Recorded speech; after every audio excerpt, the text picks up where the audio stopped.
Honorable Prime Minister. Honorable Prime Minister. Honorable Prime Minister.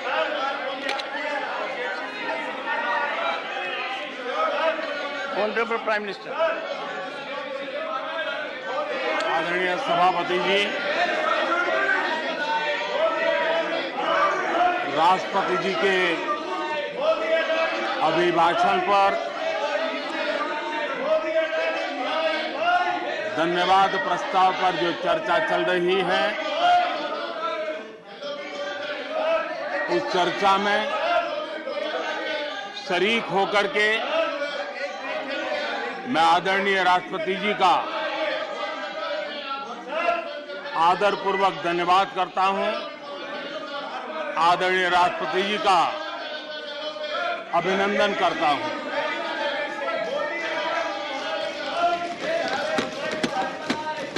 आदरणीय राष्ट्रपति जी दोनों सदनों को संबोधित करते हुए उन्होंने विकसित भारत का एक खाका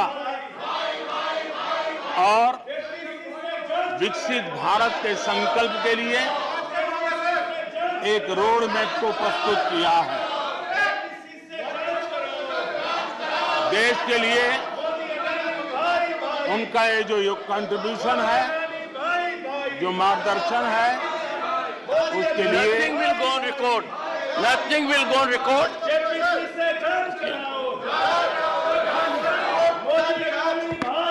Honorable members, honorable members, honorable members, take your seat. Honorable members, honorable members, honorable members, take your seat.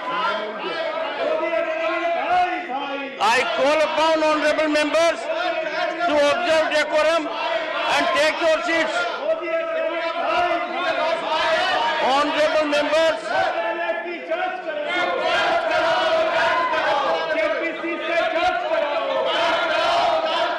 honorable members, take your seats. I will be called upon to name you. I will be called upon to name you.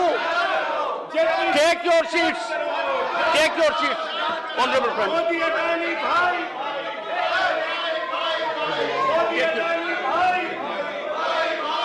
Honorable Prime Minister. Nothing will go on record except the Honorable Prime Minister's address. आदरणीय सभापति जी, मैं उन सभी सदस्यों का भी आभार व्यक्त करता हूं जिन्होंने इस चर्चा में भाग लिया, अपनी कल्पना के अनुसार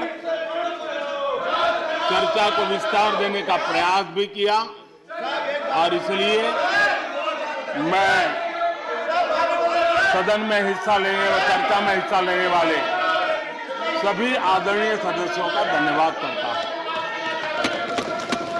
आदरणीय सभापति जी, ये सदन राज्यों का सदन है।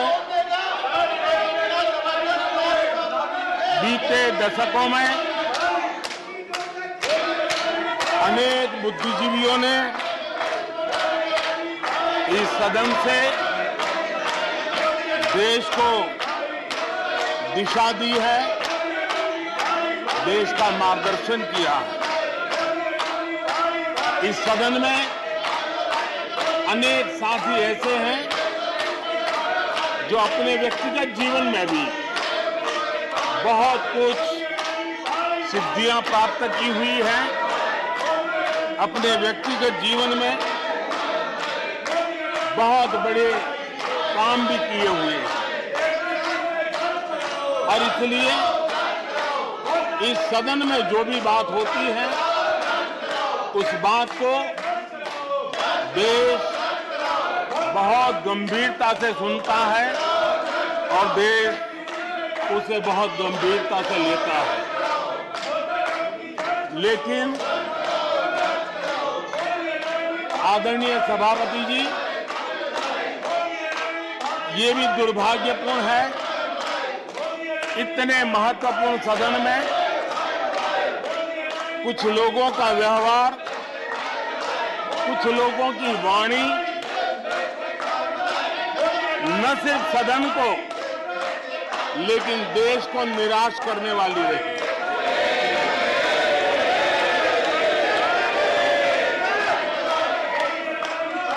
इस प्रकार की वृत्ति प्रवृत्ति के माननीय सदस्यों को मैं यही कहूंगा, कीचड़ उसके पास था, कीचड़ उसके पास था, मेरे पास गुलाल। कीचड़ उसके पास था, मेरे पास गुलाल। जो भी जिसके पास था उसने दिया उछाल।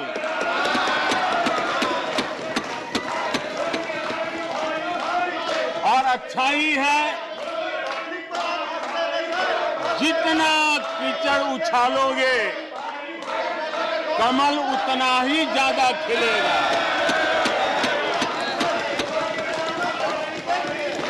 और इसलिए कमल खिलाने में आपका प्रत्यक्ष परोक्ष जो भी योगदान है, इसके लिए मैं उनका भी आभार व्यक्त करता हूं।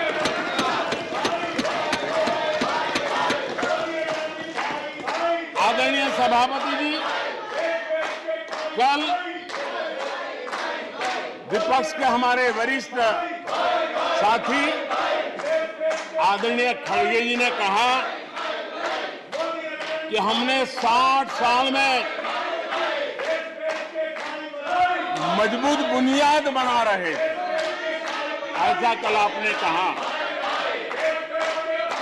और उनकी शिकायत थी कि बुनियाद तो हमने बनाई और क्रेडिट मोदी ले रहा है। लेकिन आदरणीय सभापति जी,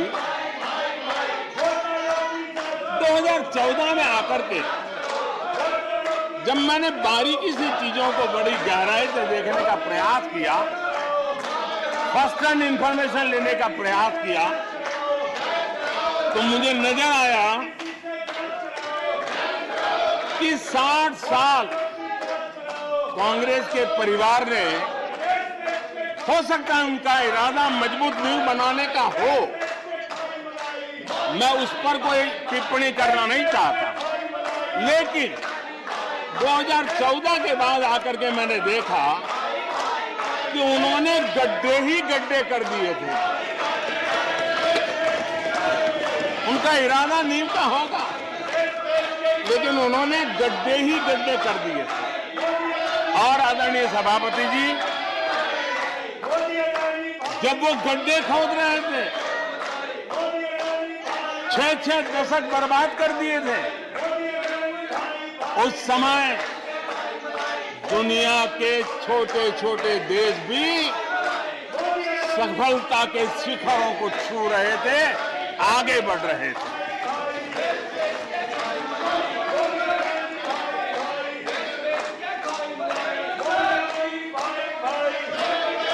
आदरणीय सभापति जी, उनका तो वो साल इतना अच्छा माहौल था कि पंचायत से लेकर के पार्लियामेंट तक उन्हीं की दुनिया चलती थी। इतना देश भी अनेक आशा अपेक्षाओं के साथ आंख बंद करके उनका समर्थन करता था। लेकिन उन्होंने इस प्रकार की कार्यशैली विकसित की, इस प्रकार का कल्चर विकसित किया कि जिसके कारण वे एक भी चुनौती का परमानेंट सॉल्यूशन करने का न कभी सोचा, न कभी उनको सूझा, न कभी उन्होंने प्रयास किया।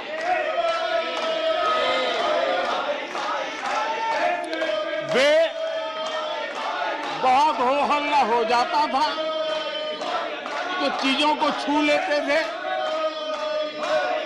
टोकनिज्म कर लेते थे और फिर आगे चले जाते थे। समस्याओं का समाधान करना ये उनका दायित्व था। देश की जनता समस्याओं से जूझ रही थी। देश की जनता देख रही थी कि समस्या का समाधान कितना बड़ा लाभ कर सकता है, लेकिन उनकी प्रायोरिटीज अलग थी, उनके इरादे अलग थे और उसके कारण किसी भी बात का परमानेंट सॉल्यूशन का प्रयास नहीं किया। आदरणीय सभापति जी, हमारी सरकार की पहचान जो बनी है वो हमारे पुरुषार्थ के कारण बनी है। एक के बाद उठाए गए कदमों के कारण बनी हुई और आज हम परमानेंट सॉल्यूशन की दिशा में आगे बढ़ते रहे हैं। हम एक एक विषय को छू करके भागने वाले लोग नहीं, लेकिन देश की मूलभूत आवश्यकताओं को परमानेंट सॉल्यूशन पर बल देते हुए हम आगे बढ़ रहे हैं। आदरणीय सभापति जी, अगर मैं पानी का ही उदाहरण लूं तो वो जमाना था कि किसी गांव में एक हैंडपंप लगा दिया तो हफ्ते भर उसका उत्सव मनाया जाता था और उस टोकनिज्म से पानी का काम किया करके गाड़ी चलाई जाती थी। कल यहां गुजरात का जिक्र कर रहे थे, आप हैरान होंगे, सबसे ज्यादा सीटों से जीतने का उनका जो गौरव था, वैसे एक मुख्यमंत्री एक शहर में पानी की टंकी का उद्घाटन करने गए थे और वो फ्रंट पेज पर हेडलाइन न्यूज था। यानी समस्याओं का टोकनिज्म क्या होता है, कैसे टाला जाता है, ये कल्चर देश ने देखा है। हमने भी पानी की समस्या को सुलझाने के लिए रास्ते अपनाए। हमने जल संरक्षण, जल सिंचन हर पहलू पर ध्यान दिया। हमने कैच द रेन अभियान से जनता को जोड़ा। इतना ही नहीं, आजादी के पहले से अब तक हम सरकार में आने तब तक सिर्फ 3 करोड़ घरों तक नल से जल मिलता था। आदरणीय सभापति जी, पिछले 3-4 साल में आज 11 करोड़ घरों को नल से जल मिल रहा है। भारत पानी की समस्या जो हर परिवार की समस्या होती है, जीवन में उसके बिना चल नहीं सकता और भविष्य के संभावनाओं को भी देखते हुए हमने उसके समाधान के रास्ते चुने। आदरणीय सभापति जी, मैं एक और विषय पर भी जाना चाहता हूं। Empowerment of common people. बैंकों का राष्ट्रीयकरण हुआ था, इस बात से हुआ था कि गरीबों को बैंकों का अधिकार मिले, ऐसी बहानेबाजी की गई थी। लेकिन इस बैंक देश के आधे से अधिक लोग बैंक से दरवाजे तक नहीं पहुंच पाए। हमने परमानेंट सॉल्यूशन निकाला और जनधन अकाउंट का अभियान चलाया। बैंकों को मोटिवेट किया, ऑन बोर्ड लिया। पिछले 9 साल में ही 48 करोड़ जनधन बैंक खाते खोले गए। इसमें 32 करोड़ बैंक खाते ग्रामीण और कस्बों में हुए हैं, यानी देश के गांव तक प्रगति की मिसाल को ले जाने का प्रयास हुआ। कल खड़गे जी शिकायत कर रहे थे कि मोदी जी बार बार मेरे चुनावी क्षेत्र में आते हैं। वो कह रहे थे मोदी जी कलबुर्गी आ जाते हैं। मैं जरा खड़गे जी को कहना चाहता हूं, मैं आता हूं उसकी शिकायत करने से पहले ये भी तो देखो कि कर्नाटका में 1,70,00,000 जनधन बैंक अकाउंट खुले हैं। इतना ही नहीं, उन्हीं के इलाके में कलबुर्गी में 8 लाख से ज्यादा जनधन खाते खुले हैं। अब सभापति जी बताइए, इतने बैंक के खाते खुल जाए, इतना एम्पावरमेंट हो जाए, लोग इतने जागरूक हो जाए और किसी का इतने सालों के बाद खाता बंद हो जाए तो उनकी पीड़ा मैं समझ सकता हूं और बार बार उनका दर्द झलकता है। और मैं तो हैरान हूं, कभी कभी यहां तक कह देते हैं एक दलित को हरा दिया। अरे भाई, उसी इलाके की जनता जनार्दन है, उसने दूसरे दलित को जीता दिया। अब आपको जनता नकार दे रही है, आपको हटा रही है, आपका खाता बंद कर रही है और आप रोना यहां रो रहे हो। आदरणीय सभापति जी,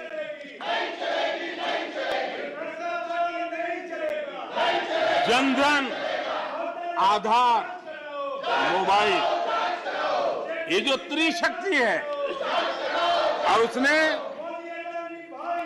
सीधा डायरेक्ट बेनिफिट ट्रांसफर, उस योजना के तहत पिछले कुछ वर्षों में 27 लाख करोड़ रुपया इस देश के नागरिकों के बैंक खातों में ट्रांसफर किया, हितधारकों के खातों में ट्रांसफर किया है। और मुझे खुशी है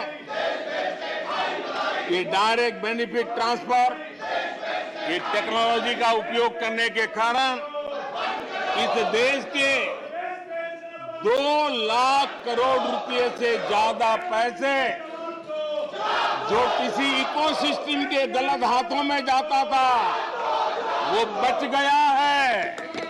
देश की बहुत बड़ी सेवा की है। और मैं जानता हूं, जिस इकोसिस्टम के सागरिकों को, चेले चपाटों को जो 2 लाख करोड़ की ऐसी फायदे मिलते रहते थे, उनका चिल्लाना भी बहुत स्वाभाविक है।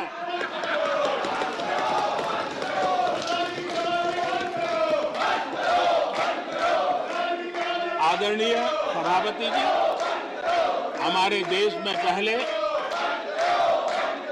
परियोजनाएं अटकाना, लटकाना, भटकाना, ये उनकी कार्य संस्कृति का हिस्सा बन गया था। यही उनका कार्य करने का तरीका बन गया था। ईमानदार टैक्स पेयर की गाढ़ी कमाई, उसका नुकसान होता था।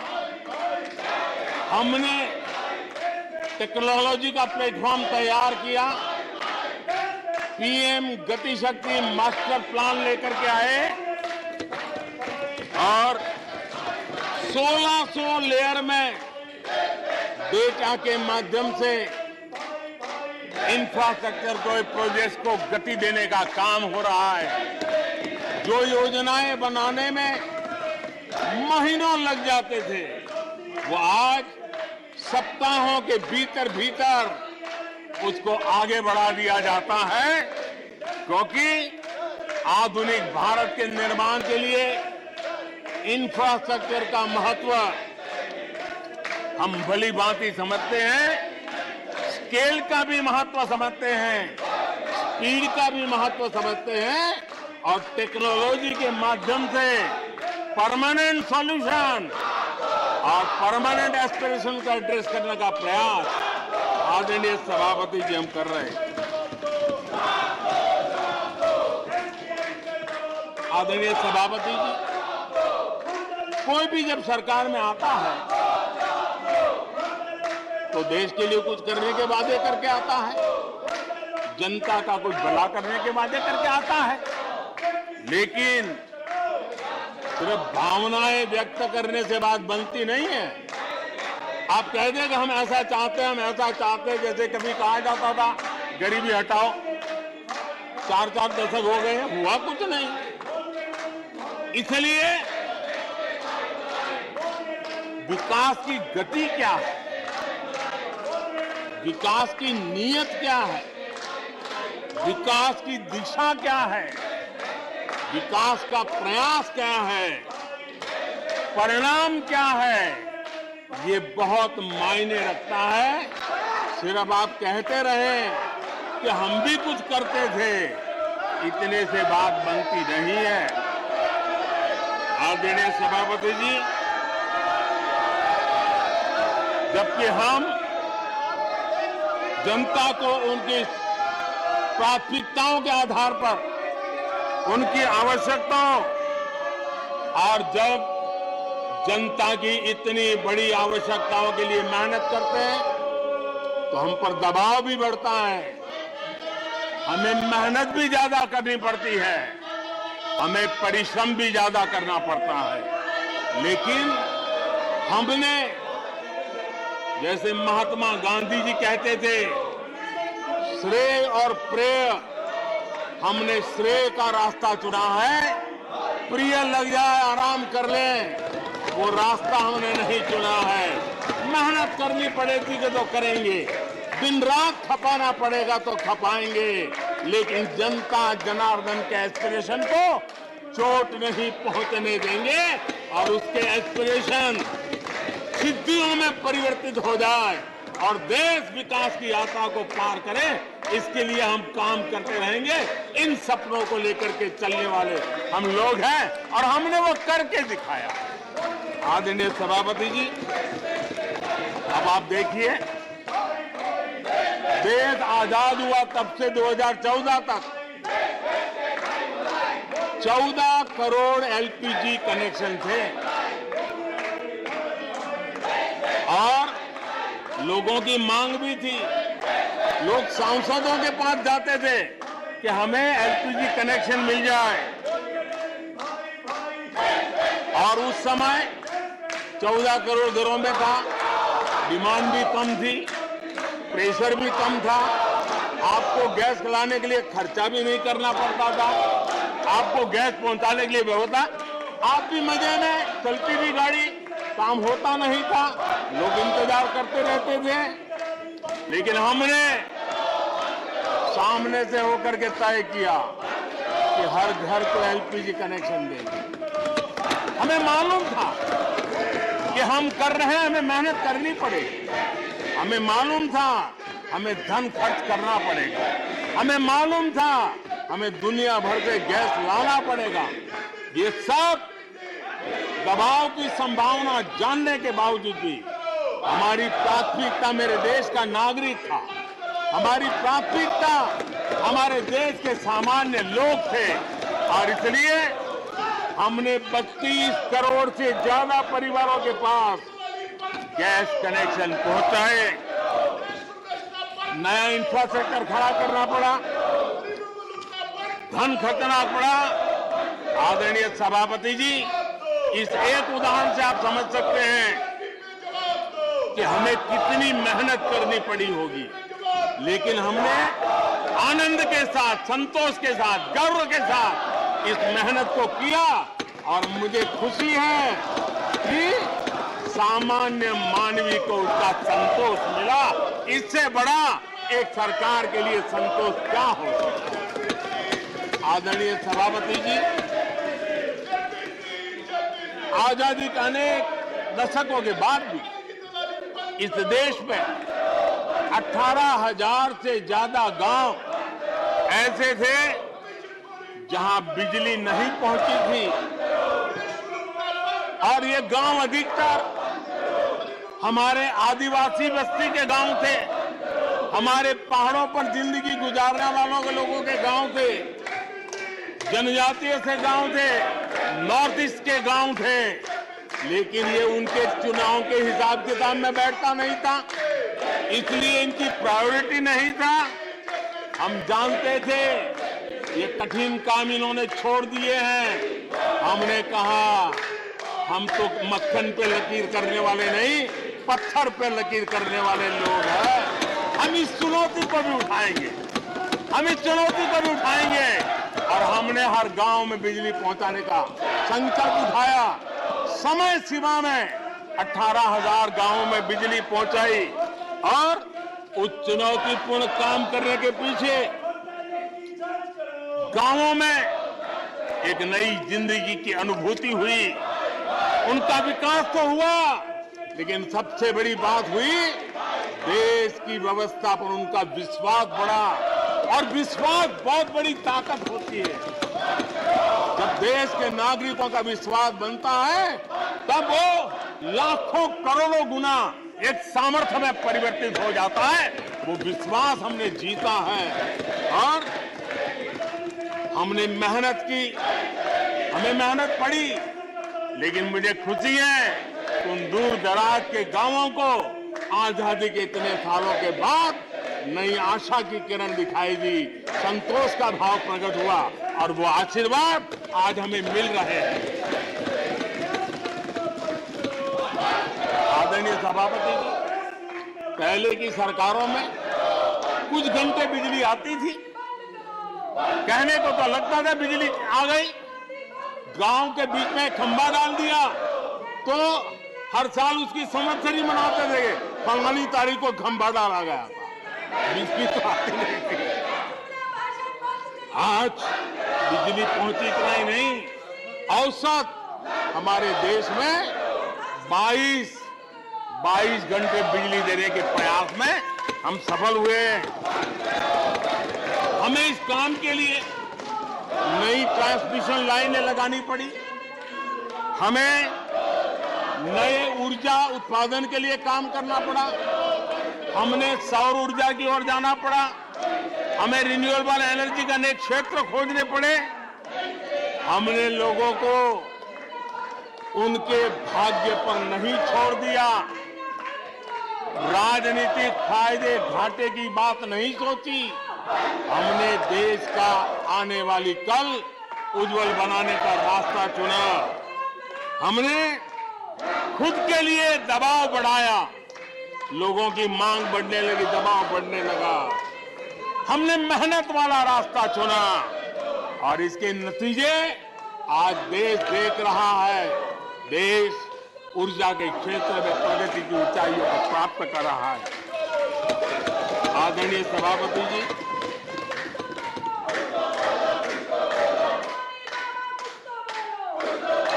हमने आजादी के अमृत काल में एक बहुत बड़ा हिम्मत भरा कदम उठाया। मैं जानता हूं यह आसान नहीं है, हमें बहुत मेहनत करनी पड़ेगी, और वो रास्ता हमने चुना है सैचुरेशन का। हर योजना के जो लाभार्थी हैं 100% लाभ कैसे पहुंचे, 100% लाभार्थियों को लाभ पहुंचे, बिना रोक टोक के लाभ पहुंचे, और मैं कहता हूं, अगर सच्चा पंथ निरपेक्षता है तो यही है, सच्चा सेक्युलरिज्म है तो यही है। और सरकार उस राह पर बड़ी ईमानदारी के साथ चल पड़ी है। अमृत काल में हमने सैचुरेशन का संकल्प लिया है। 100% लाभार्थियों तक पहुंचने का भाजपा एनडीए सरकार का ये संकल्प है। आदरणीय सभापति जी, ये 100% वाली बात, ये सैचुरेशन वाली बात, देश की अनेक समस्याओं का समाधान तो है ही। उस नागरिक की समस्याओं का समाधान इतना ही नहीं है, देश की समस्याओं का समाधान है। एक ऐसी नई कार्य संस्कृति को लेकर के हम आ रहे हैं जो देश में मेरा तेरा अपना पराया उन सारे भेदों को मिटाने वाला रास्ता है। सैचुरेशन वाला हम लेकर के आए। सैचुरेशन तक पहुंचने का मतलब होता है भेदभाव की सारी गुंजाइशें खत्म करना। जब डिस्क्रिमिनेशन रहता है तब करप्शन को भी संभावना मिलती है। कोई कहेगा मुझे जल्दी दो, तो कहता है इतना दोगे तो दूंगा, लेकिन 100% जाना है तो उसको विश्वास होता है, भले इस महीने मुझे नहीं पहुंचा, 3 महीने के बाद पहुंचेगा, लेकिन पहुंचेगा। विश्वास बढ़ता है। ये तुष्टीकरण की आशंकाओं को समाप्त कर देता है। फलानी जाति को मिलेगा, फलाने परिवार को मिलेगा, फलाने गांव को मिलेगा, फलानी बिरादरी को मिलेगा, फलाने पंथ संप्रदाय वालों को मिलेगा। ये सारी तुष्टीकरण की आशंकाओं को खत्म कर देता है।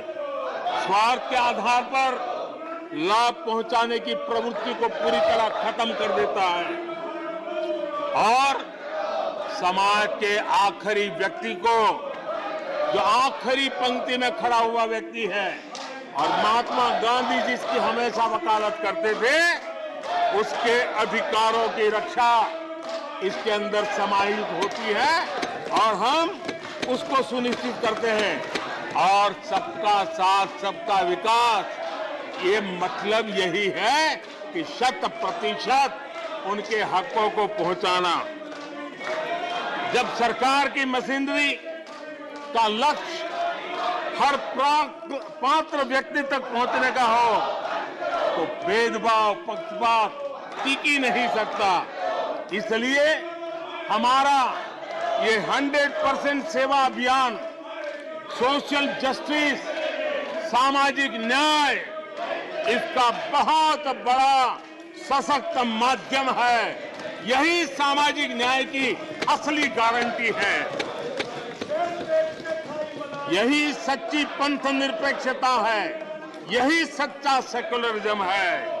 हम देश को विकास का ये मॉडल दे रहे हैं जिसमें हितधारक सबको उनके हक मिले। देश हमारे साथ है। कांग्रेस को बार बार देश नकार रहा है, लेकिन कांग्रेस और उसके साथी अपनी साजिशों से बाज नहीं आते हैं और जनता ये देख भी रही है और उनको हर मौके पर सजा भी देती रही। आदरणीय सभापति जी, हमारे देश की आजादी में 1857 से लेकर के स्वतंत्र संग्राम का कोई भी दशक उठा लीजिए, हिंदुस्तान का कोई भी भूभाग उठा लीजिए, मेरे देश की आजादी की लड़ाई में मेरे देश के आदिवासियों का योगदान स्वर्णिम पृष्ठ से भरा पड़ा हुआ है। गर्व होता है देश को कि मेरे आदिवासी भाइयों ने आजादी के महात्म्य को समझा था, लेकिन दशकों तक मेरे आदिवासी भाई विकास से वंचित रहे और विश्वास का सेतु तो कभी बन ही नहीं पाया। आशंकाओं से भरी हुई व्यवस्था बनी और उन नौजवानों के मन में बार बार सरकारों के लिए सवाल उठते चले गए, लेकिन उन्होंने सही नीयत से काम किया होता, नेक नीयत से काम किया होता, आदिवासियों के कल्याण के प्रति समर्पण भाव से काम किया होता, तो आज 21वीं सदी के तीसरे दशक में मुझे इतनी मेहनत नहीं करनी पड़ती। लेकिन उन्होंने नहीं किया। अटल बिहारी वाजपेयी की सरकार थी, पहली बार इस देश में आदिवासियों के विकास के लिए अलग मंत्रालय बना, पहली बार आदिवासियों के कल्याण के लिए, भलाई के लिए, विकास के लिए अलग बजट की व्यवस्था हुई। आदरणीय सभापति जी, हमने 110 जिलों को आकांक्षी जिलों के रूप में आइडेंटिफाई किया, जो विकास में पीछे रह गए, सामाजिक न्याय जैसे महत्व का है, एवं भौगोलिक रूप से भी जो पीछे रह गए हैं उनको न्याय दिलाना उतना ही आवश्यक होता है। और इसलिए हमने 110 आकांक्षी जिले और 110 में आधे से अधिक वो इलाके हैं जहां बहुल जनसंख्या जनजातीय हैं, मेरे आदिवासी भाई बहन रहते हैं। 3 करोड़ से ज्यादा आदिवासी भाइयों को इसका सीधा लाभ मिला है, उनके जीवन में बदलाव आया है। इन क्षेत्रों में शिक्षा, स्वास्थ्य, इंफ्रास्ट्रक्चर, इसमें अभूतपूर्व सुधार हुआ है, क्योंकि हमने 110 जिलों पर विशेष फोकस किया है, उनका रेगुलर मॉनिटरिंग कर रहे हैं। यहां पर हमारे कुछ माननीय सदस्यों ने ट्राइबल सब प्लान की बात का जिक्र किया था। मैं ऐसे साथियों का अनुरोध करता हूं कि जरा समय निकाल करके किसी पढ़े लिखे व्यक्ति की मदद लेकर के बैठिए, जो बजट को अध्ययन कर सकता है, थोड़ा समझा सकता है, और आप देखेंगे तो पता चलेगा कि बजट में शेड्यूल्ड ट्राइब कंपोनेंट फंड्स, इसके तहत 2014 के पहले की तुलना में 5 गुना अधिक वृद्धि हुई है।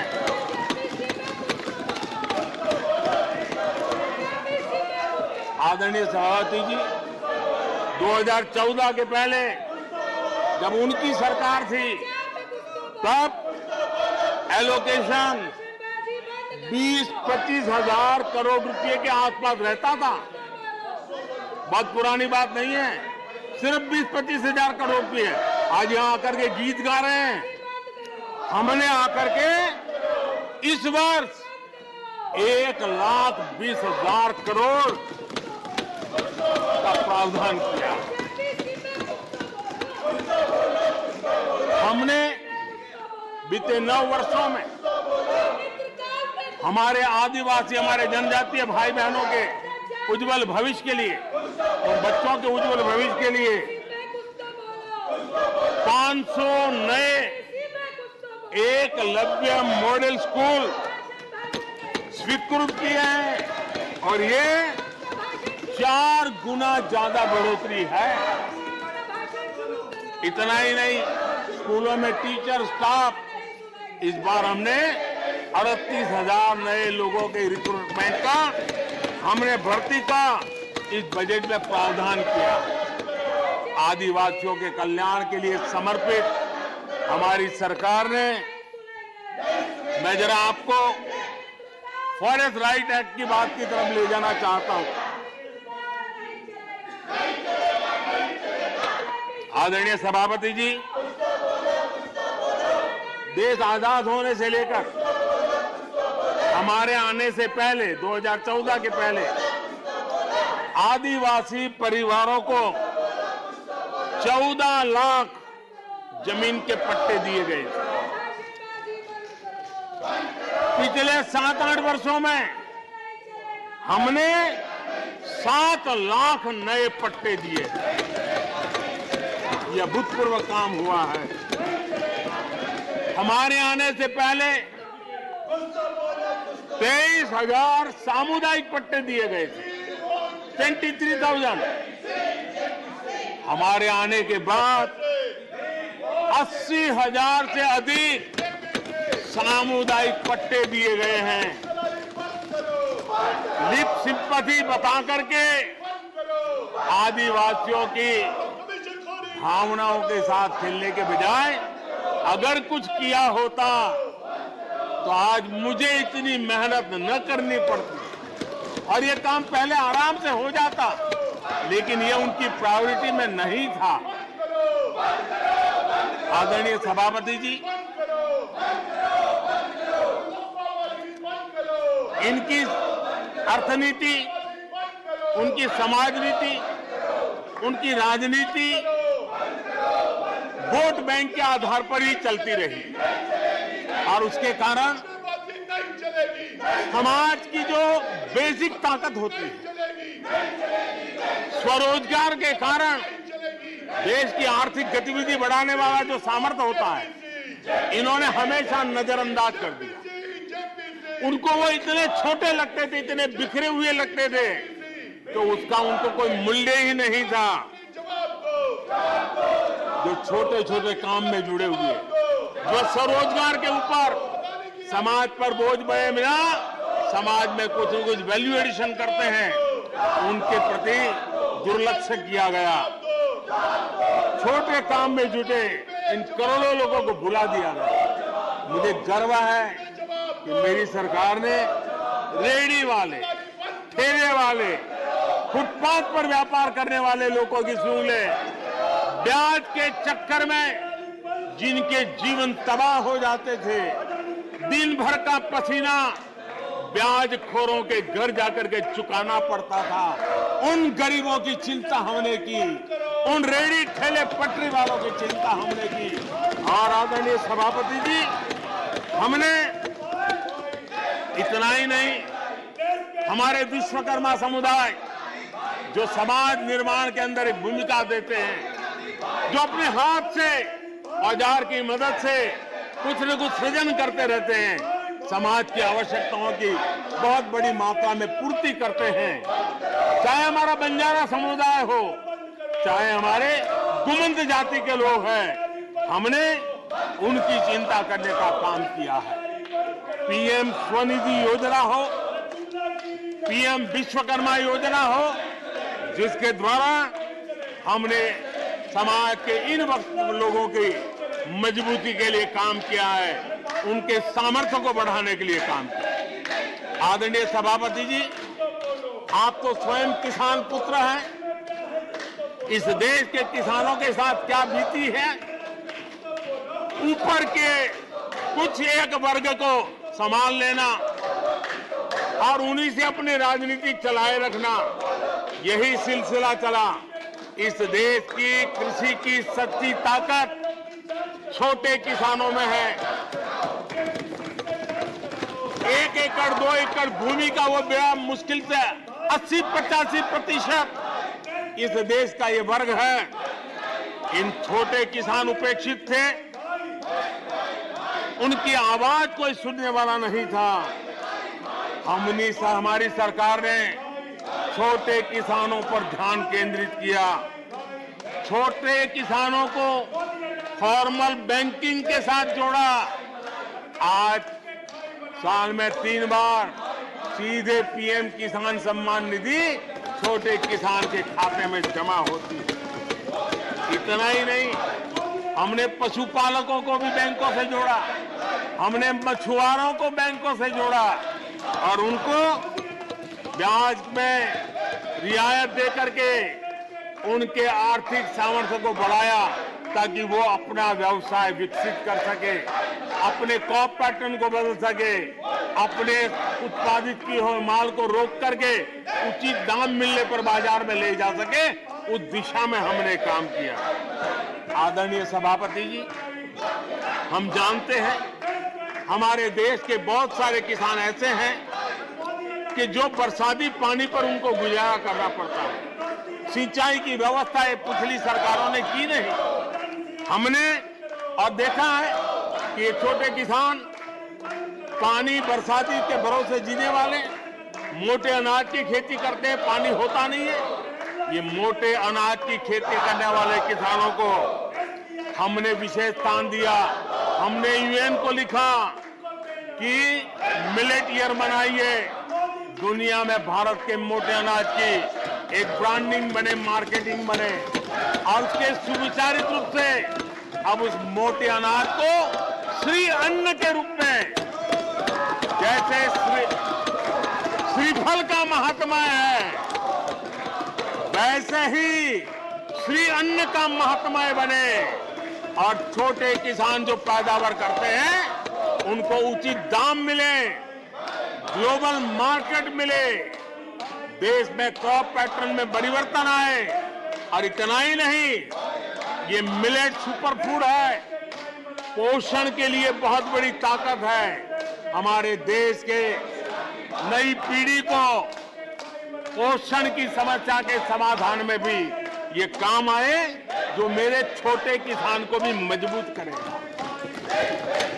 हमने फर्टिलाइजर में भी अनेक नए विकल्प डेवलप किए हैं, उसका भी लाभ मिल रहा है। आदरणीय सभापति जी,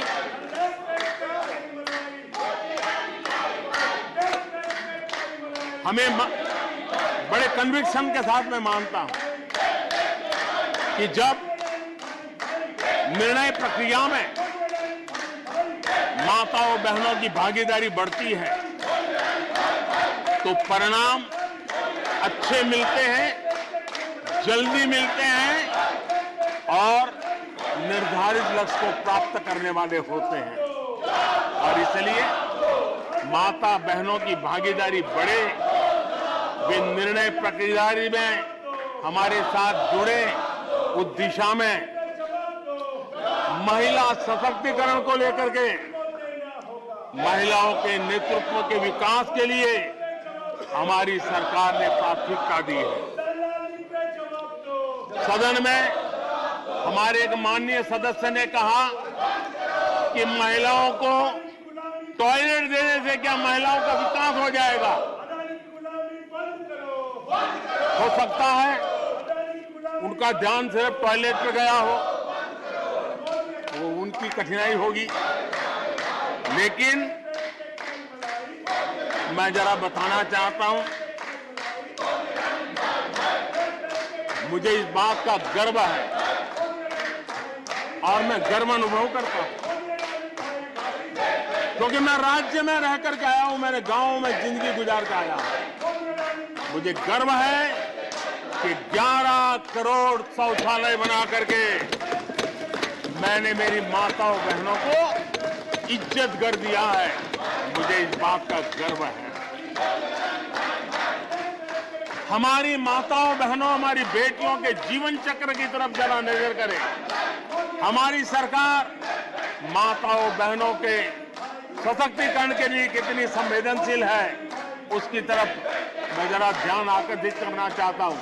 और जिनको सिर्फ टॉयलेट पे ही सोच अटक गई थी, वो जरा कान खुल करके सुने, ताकि आगे जाकर ये बताने में उनको सुविधा होगी।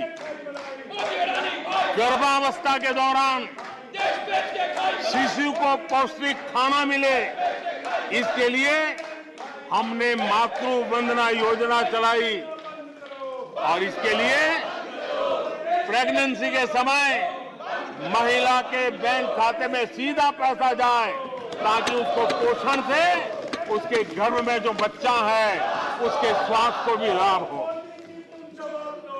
हमारे यहाँ माता मृत्यु दर, शिशु मृत्यु दर, इस गंभीर समस्या से मुक्ति का एक उपाय इंस्टीट्यूशनल डिलीवरी, हमारे गरीब से गरीब मां की इंस्टीट्यूशनल डिलीवरी हो, शिशु का जन्म अस्पताल में हो, इसके लिए हमने धन भी खर्च करना तय किया और व्यापक अभियान भी चलाया और उसके सुफल दिखाई भी दे रहे हैं। हम जानते हैं किसी न किसी मानसिक विकृति के कारण बेटियों को मां के कोख में ही मारने की प्रवृत्ति बढ़ गई थी। ये समाज के लिए कलंक था। हमने बेटी बचाओ अभियान चलाया और आज मुझे खुशी है जबकि बेटे जन्म लेते हैं उसकी तुलना में बेटियों की संख्या बढ़ रही है। ये हमारे लिए संतोष का विषय है। हमने बेटियों की रक्षा का काम किया है।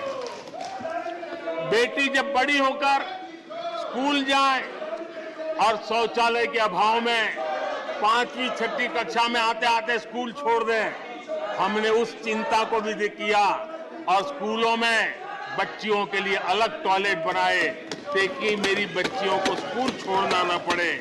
ये हमने चिंता की। बेटी की शिक्षा जारी रहे और इसलिए हमने सुकन्या समृद्धि योजना, जिसमें अधिक ब्याज दे करके बेटियों को सुरक्षित शिक्षा की व्यवस्था का प्रबंध किया ताकि परिवार भी उनको प्रोत्साहन दे। बेटी बड़ी होकर अपना काम करने के लिए बिना गारंटी मुद्रा योजना से लोन ले सके, अपने पैरों पे खड़ी हो सके। और मुझे खुशी है कि मुद्रा योजना के लाभार्थियों में 70% हमारी माताएं बेटियां हैं। हमने ये काम किया है। मां बनने के बाद भी नौकरी जारी रख सके, इसके लिए मातृत्व अवकाश में हमने वृद्धि की है। वो डेवलप कंट्रियों से भी कभी कभी ज्यादा है। ये काम हमने किया है। बेटियों के लिए हमने सैनिक स्कूल खोल दिए हैं। आदरणीय सभापति जी, आप तो स्वयं सैनिक स्कूल के विद्यार्थी रहे हैं। बेटियों को वहां एंट्री नहीं थी, वो काम भी हमने कर दिया। आज सैनिक स्कूलों में मेरी बेटियां पढ़ रही हैं। इतना ही नहीं, हमारी बेटियां अबला नहीं सबला है। वो सेना में जाना चाहती है, अफसर बनना चाहती है। हमने हमारी बेटियों को सेना के दरवाजे भी खोल दिए हैं। और आज गर्व होता है सियाचिन में मेरे देश की कोई बेटी मां भारती की रक्षा करने के लिए तैनात होती है। बेटी को गांव में कमाई के अवसर मिले और इसके लिए हमने विमेन सेल्फ हेल्प ग्रुप, उसको एक नई ताकत दी, वैल्यू एडिशन किया और बैंकों से मिलने वाली उनकी रकम में बहुत बड़ा इजाफा किया। और इसलिए वो भी हमने उनकी प्रगति के लिए हमारी माताओं, बेटियों को, बहनों को लकड़ी के धुएं से जिंदगी में मुसीबतें झेलनी न पड़े, इसलिए हमने उज्ज्वला योजना से गैस का कनेक्शन दिया।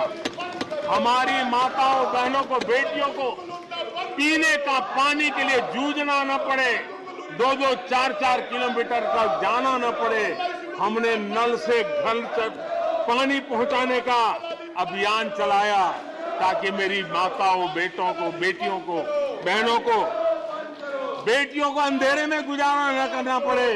इसलिए हमने सौभाग्य योजना से ऐसे गरीब परिवारों तक बिजली पहुंचाई।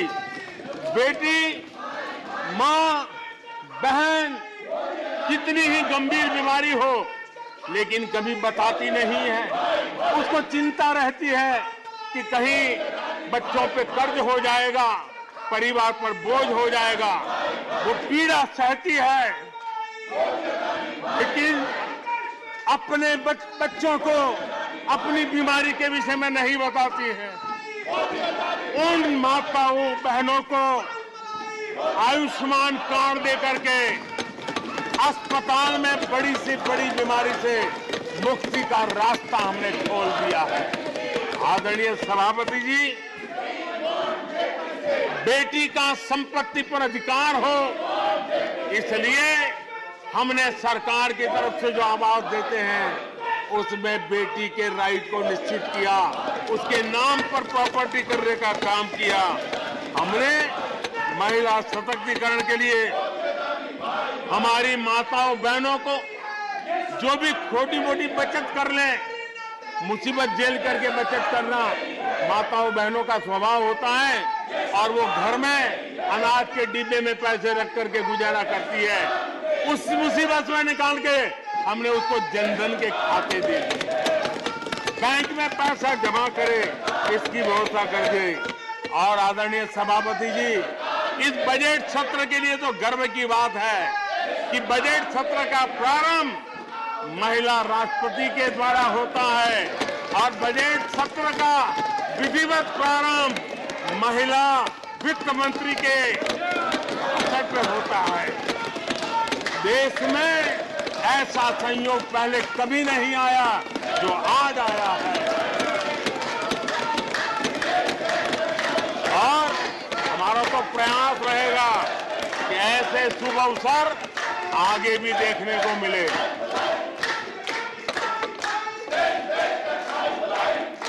आदरणीय सभापति जी,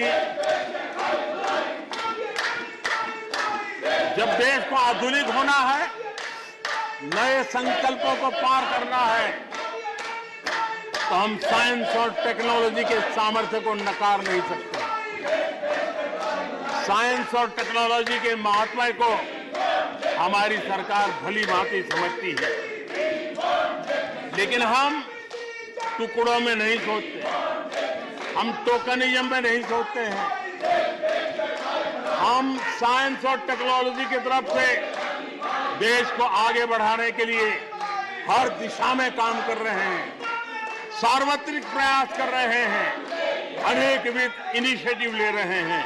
और इसलिए बचपन में साइंटिफिक टेम्परामेंट डेवलप करने के लिए अटल टिंकरिंग लैब, ये वैज्ञानिक सोच के निर्माण के लिए स्कूल के लेवल पर बच्चों को हमने अवसर दिया।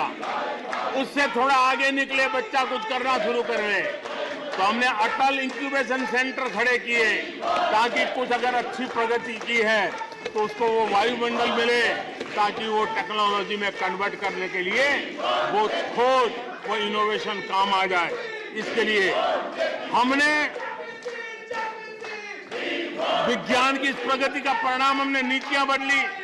स्पेस के क्षेत्र में अब प्राइवेट भागीदारी का हमने सपना पूरा किया और मुझे खुशी है मेरे देश के नौजवान आज प्राइवेट सैटेलाइट छोड़ने की ताकत रखते हैं। ये साइंस एंड टेक्नोलॉजी।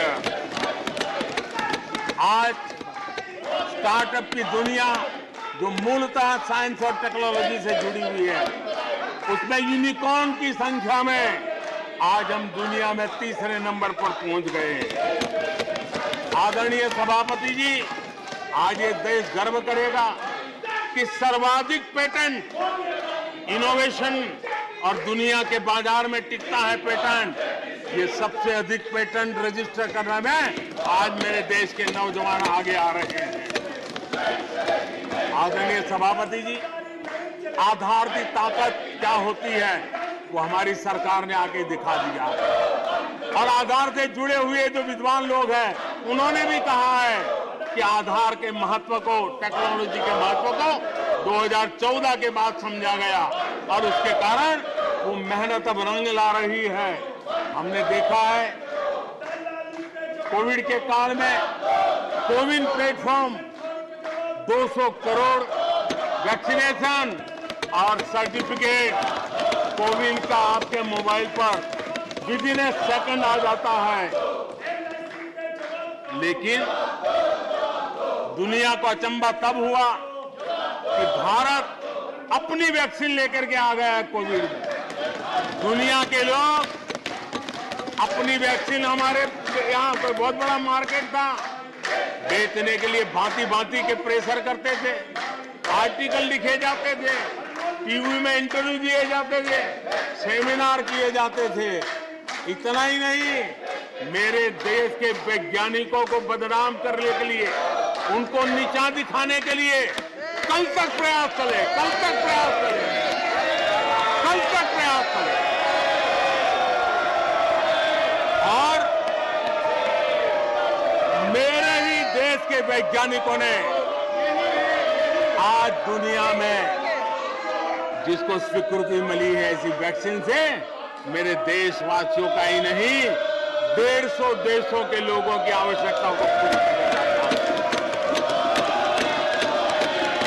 ये विज्ञान के विरोधी लोग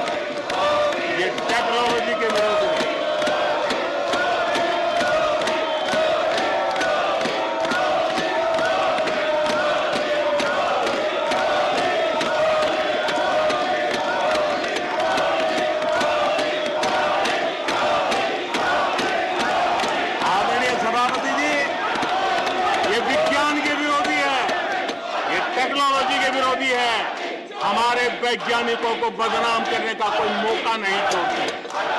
फार्मेसी की दुनिया में हमारा देश एक ताकत बन के उभर रहा है। दुनिया की फार्मेसी का हब बन रहा है। हमारे नौजवान नए नए इनोवेशन कर रहे हैं, उसको बदनाम करने के रास्ते खोज रहे हैं ये लोग। उनको देश की चिंता नहीं है, अपने राजनीतिक उठापटक की चिंता है। ये दुर्भाग्य है देश का। आदरणीय सभापति जी, आज मैं बाली में था। G20 देश के समूह डिजिटल इंडिया इसको समझने के लिए लालायित रहते थे। सक्सेस को पूरी दुनिया ने प्रभावित किया है। डिजिटल लेन देन में आज हिंदुस्तान दुनिया का लीडर बना हुआ है। आदरणीय सभापति जी, हमें खुशी है आज 100 करोड़ से ज्यादा मोबाइल फोन मेरे देशवासियों के हाथ में है। आदरणीय सभापति जी, एक समय था हम मोबाइल इंपोर्ट करते थे। आज गर्व है मेरा देश मोबाइल एक्सपोर्ट कर रहा है। 5G हो, AI हो, IoT हो, उस तकनीक को आज देश बहुत तेज गति से अपना रहा है, उसका विस्तार कर रहा है। ड्रोन, इसका इस्तेमाल सामान्य जीवन में हो, सामान्य नागरिक की भलाई हो। हमने पॉलिसी में वो बदलाव किया और दवाइयां दूर सुदूर इलाकों में ड्रोन से पहुंचाने का काम आज मेरे देश में हो रहा है। साइंस और टेक्नोलॉजी के महत्व को आज खेत में मेरा किसान ड्रोन की ट्रेनिंग लेकर के खेती में ड्रोन का क्या उपयोग हो, आज मेरे गांव में दिखाई दे रहा है। जियो स्पेशल सेक्टर में हमने दरवाजे खोल दिए। ड्रोन के लिए एक पूरा नया विकास का विस्तार करने का अवसर हमने कर दिया। आज देश में यूएन जैसे लोग चर्चा करते हैं कि दुनिया में लोगों के पास अपने पास जमीन के घर के मालिकाना हक नहीं है। यूएन की चिंता है दुनिया। भारत ने ड्रोन की मदद से, स्वामित्व योजना से गांव में, घरों में उसका नक्शा और मालिकी हक देने का काम किया है।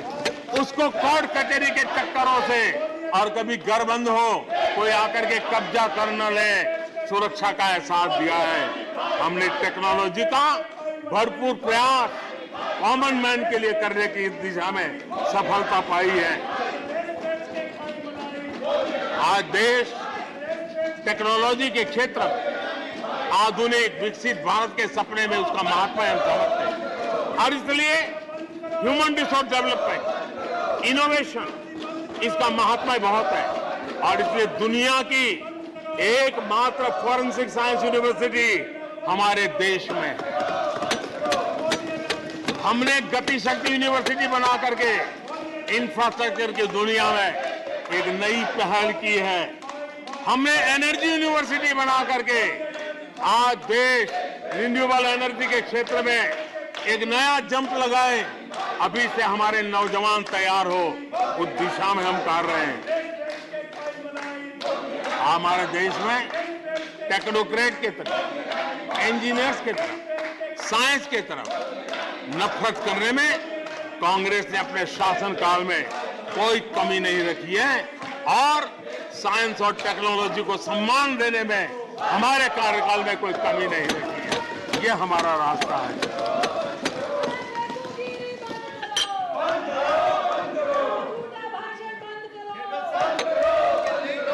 आदरणीय सभापति जी, यहाँ रोजगार की भी चर्चा हुई। मैं हैरान हूं कि जो अपने आप को सबसे लंबे समय तक सार्वजनिक जीवन का दावा करते हैं, इनको ये मालूम नहीं है कि नौकरी और रोजगार में फर्क होता है। जिनको नौकरी और रोजगार का फर्क समझ नहीं है, वो हमें उपदेश दे रहे हैं। आदरणीय सभापति जी, नए नए नैरेटिव गढ़ने के लिए आधी अधूरी चीजों को पकड़ करके झूठ फैलाने के प्रयास हो रहे हैं। बीते 9 वर्ष में अर्थव्यवस्थाओं का जो विस्तार हुआ है, नए सेक्टर्स में रोजगार की नई संभावनाएं बनी। आज ग्रीन इकोनॉमी में देश जिस प्रकार से आगे बढ़ रहा है, उसने ग्रीन जॉब की बहुत बड़ी संभावनाएं धरती पर उतार करके दिखाई है और अधिक संभावनाएं बनी हुई है। डिजिटल इंडिया के विस्तार से डिजिटल इकोनॉमी, उसका भी एक नया क्षेत्र। आज सर्विस सेक्टर में डिजिटल इंडिया एक नई बुलंदी पर है। 5 लाख कॉमन सर्विस सेंटर, गांव के अंदर एक कॉमन सर्विस सेंटर में 2-2, 5-5 लोग रोजी रोटी कमाते हैं। और दूर सुदूर जंगलों के छोटे छोटे गांव में भी कॉमन सर्विस सेंटर में आज हमारे देश की आवश्यक सेवाएं गांव के लोगों को एक बटन पर उपलब्ध हो, ये व्यवस्था हुई है। डिजिटल इकोनॉमी ने अनेक नए रोजगार की संभावनाएं पैदा की। आदरणीय सभापति जी, 90,000 रजिस्टर्ड स्टार्टअप, इसने भी रोजगार के नए द्वार खोले हैं। अप्रैल से नवंबर 2022 के दौरान ईपीएफओ पेरोल में 1 करोड़ से अधिक लोग जोड़े गए हैं। 1 करोड़ से अधिक लोग। आदरणीय सभापति जी, आत्मनिर्भर भारत रोजगार योजना, इसके जरिए 60 लाख से अधिक नए कर्मचारियों का लाभ हुआ है। आत्मनिर्भर भारत अभियान के तहत हमने अपने उद्यमियों के लिए स्पेस, डिफेंस, ड्रोन, माइनिंग, कोल, अनेक क्षेत्रों को खोला है, जिसके कारण रोजगार की संभावना में नई गति आई है। और देखिए, हमारे नौजवानों ने इन सारे कदमों का आगे आकर के अवसर लिया, उठाया है, उसका फायदा। आदरणीय सभापति जी, रक्षा के क्षेत्र में यह देश आत्मनिर्भर बने, ये देश के लिए बहुत आवश्यक है। मुझे खुशी है कि रक्षा के क्षेत्र आत्मनिर्भरता का मिशन लेके हम चले। आज 350 से ज्यादा निजी कंपनियां रक्षा के क्षेत्र में आई है और करीब 1 लाख करोड़ रुपए का एक्सपोर्ट रक्षा के क्षेत्र में मेरा देश कर रहा है। और अभूतपूर्व रोजगार इस क्षेत्र में भी पैदा हुए हैं। आदरणीय सभापति जी, रिटेल से लेकर के टूरिज्म तक हर सेक्टर का विस्तार हुआ है। खादी और ग्रामोद्योग, महात्मा गांधी के साथ जो व्यवस्था जुड़ी हुई है, खादी ग्रामोद्योग को भी डुबो दिया था। आजादी के बाद सर्वाधिक खादी ग्रामोद्योग के रिकॉर्ड तोड़ने का काम हमारे कालखंड में हुआ है। आदरणीय सभापति जी, इंफ्रास्ट्रक्चर में हो रहा रिकॉर्ड निवेश, चाहे रेल का काम होता हो, रोड का काम होता हो, पोर्ट का काम होता हो, एयरपोर्ट का काम होता हो, प्रधानमंत्री ग्राम सड़क योजनाएं बनती हो, ये सारे इंफ्रास्ट्रक्चर के काम, उसके लिए जो मटेरियल लगता है, उस इंडस्ट्री में रोजगार की संभावनाएं बढ़ी है। हर जगह निर्माण कार्य के अंदर मजदूर से लेकर मैकेनिक तक हर प्रकार के रोजगार की संभावनाएं, इंजीनियर से लेकर के श्रमिक तक हर किसी के लिए रोजगार के नए अवसर बने हैं। और उसी के कारण यूथ विरोधी नीति लेकर के चले हुए लोगों को आज यूथ नकार रहा है। और यूथ के भलाई के लिए हम जिन नीतियों को लेकर के चल रहे हैं, इसको आज देश स्वीकार कर रहा है। आदरणीय सभापति जी, यहां भी ये भी कहा गया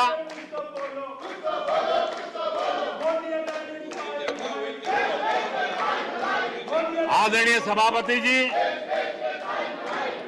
यहां ये भी कहा गया कि सरकार की योजनाओं को उनके नामों को लेकर के आपत्ति उठाई। कुछ लोगों को यह भी परेशानी है कि नामों में कुछ संस्कृत टच है। बताइए, इसकी भी परेशानी।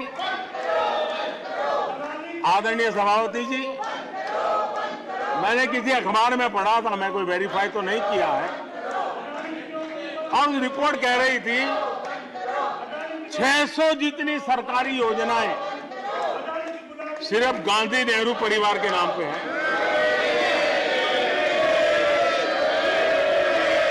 आदरणीय सभापति जी, किसी कार्यक्रम में अगर नेहरू जी के नाम का उल्लेख नहीं हुआ तो कुछ लोगों के बाल खड़े हो जाते हैं, उनका लहू एकदम गर्म हो जाता है कि नेहरू जी का नाम क्यों नहीं दिया। आदरणीय सभापति जी, मैं बहुत आश्चर्य होता है कि चलो भाई, हमसे कभी छूट जाता होगा नेहरू जी का नाम, और छूट जाता होता होगा हम ठीक भी कर लेंगे क्योंकि वो देश के पहले प्रधानमंत्री थे। लेकिन मुझे ये समझ नहीं आता है कि उनकी पीढ़ी का कोई व्यक्ति नेहरू सरनेम रखने से डरता क्यों है। क्या शर्मिंदगी है नेहरू सरनेम रखने से? क्या शर्मिंदगी है? इतना बड़ा महान व्यक्तित्व अगर आपको मंजूर नहीं है, परिवार को मंजूर नहीं है, और हमारा हिसाब मांगते रहते हो। आदरणीय सभापति जी,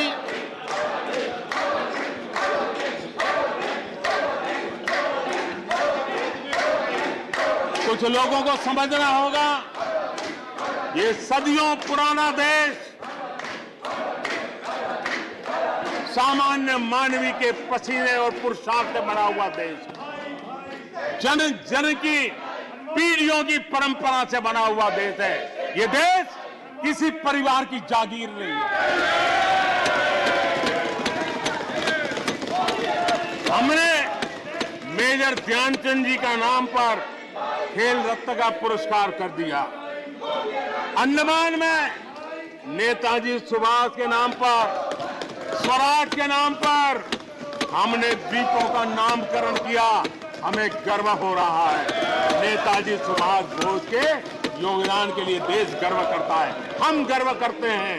इतना ही नहीं, जो लोग आए दिन हमारे देश की सेना को नीचा दिखाने का मौका नहीं छोड़ते, हमने इन द्वीपों को परमवीर चक्र प्राप्त करने वाले सेनानियों के नाम कर दिया। आने वाली सदियों तक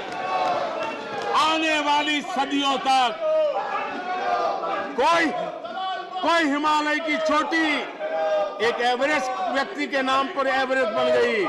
मेरे द्वीप समूह मेरे परमवीर चक्र विजेता मेरे देश के सेनानियों के नाम कर दिया। ये हमारी श्रद्धा है, ये हमारी भक्ति है, और उसको लेकर के हम चलते हैं। आदरणीय और इससे आपको तकलीफ है और तकलीफ व्यक्त भी हो रही है। हर एक की तकलीफ व्यक्त करने के रास्ते अलग होंगे। हमारा रास्ता है सकारात्मक।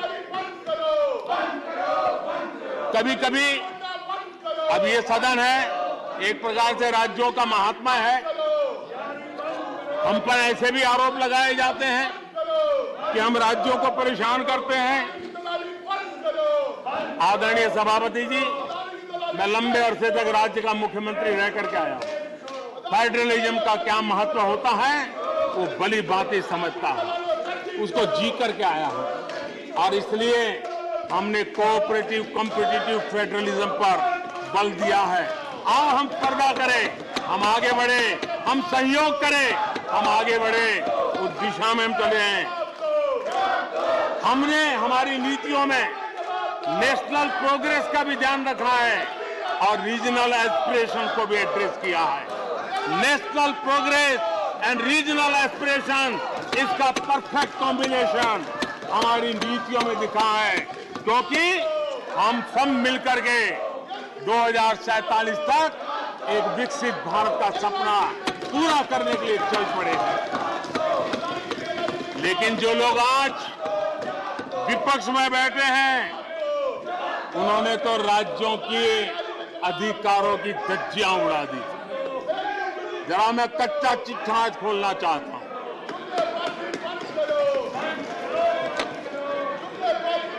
जरा इतिहास उठा करके देख लीजिए,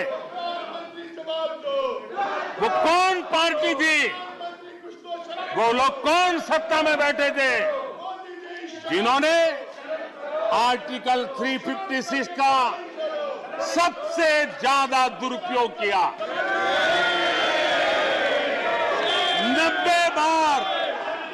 90 बार चुनी हुई सरकारों को गिरा दिया। कौन है वो?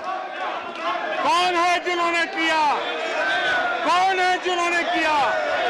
कौन है जिन्होंने किया? इतना ही नहीं सभापति जी, एक प्रधानमंत्री ने आर्टिकल 356 का 50 बार उपयोग किया, आधी सेंचुरी कर दी। वो नाम है श्रीमती इंदिरा गांधी का। 50 बार सरकारों को गिरा दिया। केरल में आज जो लोग इनके साथ खड़े हैं, जरा याद कर लीजिए, थोड़ा बार माइक लगा दीजिए। केरल में वामपंथी सरकार चुनी गई, जिसे पंडित नेहरू पसंद नहीं करते थे। कुछ ही कालखंड के अंदर चुनी हुई पहली सरकार को गढ़ते थे। आज आप वहां खड़े हैं, आपके साथ क्या हुआ था जरा याद कीजिए। आदरणीय सभापति जी, जरा डीएमके के मित्रों को भी बताता हूं, तमिलनाडु में एमजीआर और करुणानिधि जैसे दिग्गजों की सरकारें, उन सरकारों को भी इन्हीं कांग्रेस वालों ने बर्खास्त कर दिया। एमजीआर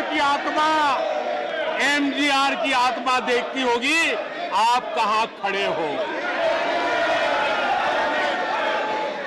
यहां पर पीछे बैठे हैं इस सदन के वरिष्ठ सदस्य, और जिनको मैं हमेशा एक आदरणीय नेता मानता हूं, श्रीमान शरद पवार जी।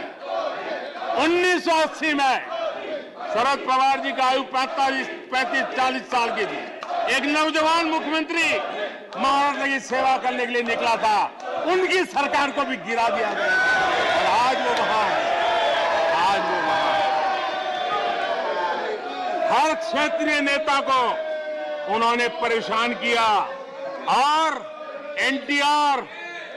एनटीआर के साथ क्या किया। यहां कुछ लोग आज कपड़े बदले होंगे, नाम बदला होगा, ज्योतिषियों की सूचना के अनुसार नाम बदला होगा, लेकिन कभी वो भी उनके साथ थे। उस एनटीआर की सरकार को, और वो तबीयत के लिए अमेरिका गए थे, अपने हेल्थ के लिए गए थे। आपने एनटीआर की सरकार को गिराने का प्रयास किया। ये कांग्रेस की राजनीति का स्तर था। आदरणीय सभापति जी, अखबार निकाल के देख लीजिए, हर अखबार लिखता था कि राजभवनों को कांग्रेस के दफ्तर बना दिए गए हैं, कांग्रेस के हेडक्वार्टर बना दिए गए। 2005 में झारखंड में एनडीए के पास ज्यादा सीटें थी, लेकिन गवर्नर ने यूपीओ को शपथ के लिए बुला लिया था। 1982 में हरियाणा में भाजपा और देवीलाल के पास प्री पोल उनका एग्रीमेंट था, उसके बावजूद भी गवर्नर ने कांग्रेस की सरकार के लिए निमंत्रण कर दिया था। ये कांग्रेस के पाप, और आज देश को गुमराह करने की बातें कर रहे हैं। आदरणीय सभापति जी, मैं एक बात को जानना चाहता हूं, मैं एक गंभीर विषय की ओर अब ध्यान देना भी चाहता हूं। महत्वपूर्ण विषयों को मैंने स्पर्श किया है, और आज देश में आर्थिक नीतियों की जिनको समझ नहीं है, जो 24 घंटा राजनीति के सिवाय कुछ सोचते नहीं है, जो सत्ता के खेल खेलना यही जिनको सार्वजनिक जीवन का काम दिखता है, उन्होंने अर्थनीति को अनर्थ नीति में परिवर्तित कर दिया। मैं उनको चेतावनी देना चाहता हूं और मैं इस सदन की गंभीरता के साथ उनसे कहना चाहता हूं कि अपने रिस्पेक्टिव स्टेट को जाके समझाएं कि ये गलत रास्ते पर न चले जाएं। हम हमारे पड़ोस के देशों का हाल देख रहे हैं कि वहां पर क्या हाल हुआ है, अनाप शनाप कर्ज लेकर के किस प्रकार के देशों को डुबो दिए गए। आज हमारे देश में भी तत्कालीन लाभ के लिए अगर भुगतान करेगा तो आने वाली पीढ़ी करेगी। हम तो कर्ज करो जीपीओ वाला खेल आने वाला देखेगा। ये कुछ राज्यों ने अपनाया है, वो उनका तो तबाह कर देंगे, देश को भी बर्बाद कर देंगे। अब देश अब कर्ज के तले दबते जा रहे हैं। ये देश आज दुनिया में उनको कर्ज देने के लिए कोई तैयार नहीं है। ये मुसीबतों से गुजर रहे हैं। मैं राजनीतिक वैचारिक मतभेद हो सकते हैं, दलों के विषय में एक दूसरे के प्रति टीका टिप्पणी हो सकती है, लेकिन देश की आर्थिक सेहत के साथ खिलवाड़ मत कीजिए। आर्थिक सेहत के साथ खिलवाड़ मत कीजिए। आप ऐसा कोई पाप मत कीजिए जो आपके बच्चों के अधिकारों को छीन ले और आज अपना मौज कर लें और बच्चों के नसीब में बर्बादी छोड़ के चले जाए। ऐसा करके न जाए। आज आपको पॉलिटिकली सूट कर, मैंने तो देखा एक सरकार, एक मुख्यमंत्री ने बयान दिया कि भाई अब ठीक है, मैं तो निर्णय करता हूं, अभी मुसीबत मुझे कहां आएगी, 2030-32 के बाद आएगी, जो आएगा वो भुगतेगा। क्या कोई देश ऐसे चलता है क्या? लेकिन ये जो वृत्ति बन रही है वो बहुत चिंता का विषय है। आदरणीय सभापति जी, देश की आर्थिक सेहत के लिए राज्यों ने भी अपनी आर्थिक सेहत के संबंध में डिसिप्लिन का रास्ता चुनना पड़ेगा और तभी जाकर के वे राज्य भी इस विकास की यात्रा का लाभ ले पाएंगे और उनके राज्यों के नागरिकों का भला करने में हमें भी सुविधा हो जाएगी, ताकि हम उन तक लाभ पहुंचाना चाहते हैं। आदरणीय सभापति जी, 2047 में यह देश विकसित भारत बने, ये हम सबका संकल्प है। 140 करोड़ देशवासियों का संकल्प है। अब देश पीछे मुड़ करके देखने को तैयार नहीं है। देश लंबी छलांग मारने को तैयार है। जिनकी 2 वक्त की रोटी का सपना था उसको आपने एड्रेस नहीं किया, हमने उसको एड्रेस किया है। जिसको सामाजिक न्याय की अपेक्षा थी, जो आपने एड्रेस नहीं किया, हमने एड्रेस किया है। जिन अवसरों को तलाशता था, उन अवसरों को उपलब्ध कराने के लिए हमने अनेक कदम उठाए हैं और आजाद भारत का जो सपना है, उन सपने को पूरा करने के लिए हम संकल्पबद्ध होकर के चले। और आदरणीय सभापति जी, देश देख रहा है, देश देख रहा है, एक अकेला कितनों को भारी पड़ रहा है, एक अकेला कितनों को भारी पड़ रहा है। अरे नारे बोलने के लिए भी उनको बदल करना पड़ता है। जो भी ये बोलता है, घंटे भर से आवाज की जवाब देना है। आदरणीय सभापति जी, एक कन्विक्शन के कारण चला हूं, देश के लिए जीता हूं, देश के लिए कुछ करने के लिए निकला हुआ हूं। और इसलिए ये राजनीतिक खेल खेलने वाले लोग, उनके अंदर वो हौसला नहीं है, वो ढूंढ रहे हैं, बचने का रास्ता खोज रहे हैं। आदरणीय सभापति जी, राष्ट्रपति जी के उम्दा भाषण को, राष्ट्रपति जी के मार्गदर्शक भाषण को, राष्ट्रपति जी के प्रेरक भाषण को इस सदन के अंदर अभिनंदन करते हुए, धन्यवाद करते हुए, आपका भी आभार व्यक्त करते हुए अपनी बात को समाप्त